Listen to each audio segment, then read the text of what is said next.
দেখ ফুটো, আমি তোর জন্য পড়ার টেবিল নিয়ে এসেছি। এই নে ফুটো, এটা তোর জন্য। থ্যাংক ইউ ভাইয়া। ভাইয়া আমাকেও দাও টেবিল। আমার কাছে তো একটাই টেবিল ছিল, তুমি তোমার বাবাকে বলো টেবিল আনতে। না আমি কিছু জানি না, আমাকে তুমি এনে দাও। আরে তুই কি বুঝিস না, যা এখান থেকে। আরে রোহানের কি হলো, এরা তো মন খারাপ কেন? যাই ওকে গিয়ে জিজ্ঞেস করি। আরে রোহান কি হয়েছে, তোমার তো মন খারাপ কেন? আরে ও তুই কি বুঝিস না, যা এখান থেকে। আরে এই ব্যাপার, তুই এখানে দাঁড়া, আমি এখনই আসতেছি। ঘড়িটা কি বিক্রি হবে? হ্যাঁ বিক্রি হবে, কিন্তু 300 টাকা পাবা। ঠিক আছে ভাইয়া দাও। বন্ধুরা এর পরের অংশ দেখার আগে নিচের সাবস্ক্রাইব বাটনটা কেউ যদি সাবস্ক্রাইব করে দেয় তাহলে তার বাবা মা চিরকাল বেঁচে থাকবে। আর যারা ভিডিওতে লাইক করবে তাদের মনের আশা যেন পূরণ হয়, আর আমি দোয়া করে দিলাম। রাজু এই দেখো আমি তোমার জন্য কি নিয়ে এসেছি।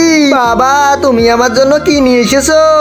এই দেখো আমি তোমার জন্য পড়ার টেবিল নিয়ে এসেছি। Thank you so much, Papa.